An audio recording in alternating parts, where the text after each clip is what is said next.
আসন্ন আইপিএলে একমাত্র বাংলাদেশি ক্রিকেটার হিসেবে মাঠে দেখা যেতে পারে মুস্তাফিজুর রহমানকে। নিলামে 9 কোটি 20 লাখ রুপিতে তাকে দলে টেনেছে কলকাতা নাইট রাইডার্স। মার্চে শুরু হতে যাওয়া টুর্নামেন্টকে সামনে রেখে আনন্দের পাশাপাশি তৈরি হয়েছে নতুন বিতর্ক। ভারত বাংলাদেশ সাম্প্রতিক কূটনৈতিক উত্তেজনার প্রেক্ষাপটে ভারতের মধ্যপ্রদেশের উজ্জয়িনীর কয়েকজন ধর্মীয় নেতা মুস্তাফিজের অংশগ্রহণে বিরোধিতা করে মাঠে ভাঙচুরের হুমকি দিয়েছে বলে ভারতীয় গণমাধ্যমে খবর প্রকাশিত হয়। সোশ্যাল মিডিয়াতেও কলকাতাকে বয়কটের আহ্বান তোলা হয়েছে।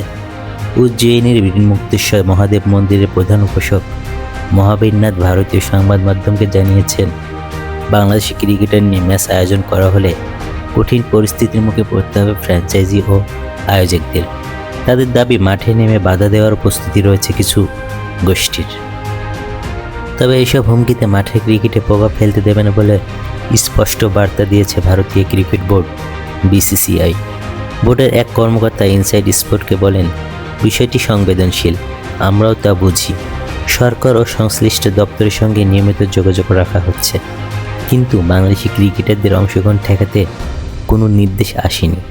বাংলাদেশ আমাদের শত্রু দেশ নয়, তাই মুস্তাফিজ আইপিএলে খেলবেন বলেই আমরা মনে করি।